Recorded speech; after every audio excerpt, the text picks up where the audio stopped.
Friends, তোমরা সবাই কেমন আছো? আশা করছি তোমরা সবাই খুব ভালো আছো। চলো লাঞ্চ টাইম, লাঞ্চটা করেই ফেলি। চলো কি রান্না করেছি একবার দেখি। চলো আজকে কি রান্না হয়েছে চলো দেখি। ইয়াহু, আলু সেদ্ধ দিয়েছি, বাট এখন আলু মাখবো না, ভাতটা বাড়ি।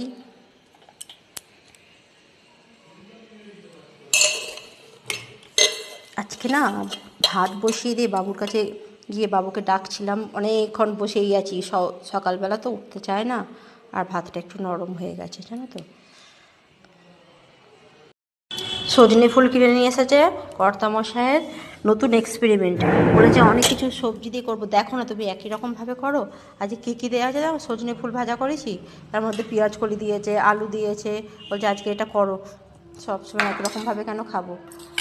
আর করেছি লাউ পাতা বাটা, ওই যে দিদি যে শাক পাঠিয়েছিল না, তার মধ্যে লাউ শাকটা ছিল, দিদি বলেছিল নরম নরম পাতা, ওটা বাটা করিস ভালো লাগবে, তাই বাটা করেছি।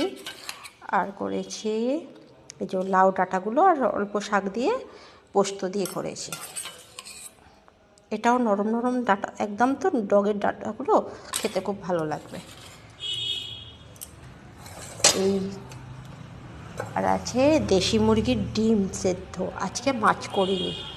আর এখানে ডাল, রসুন ফোড়ন দিয়ে, পেঁয়াজ রসুন ফোড়ন দিয়ে, সয়াবিন দিয়ে, মুসুর ডাল, এই হচ্ছে আজকের মেনু। চলো তোমাদের সঙ্গে আবার পরে দেখা হচ্ছে, টাটা।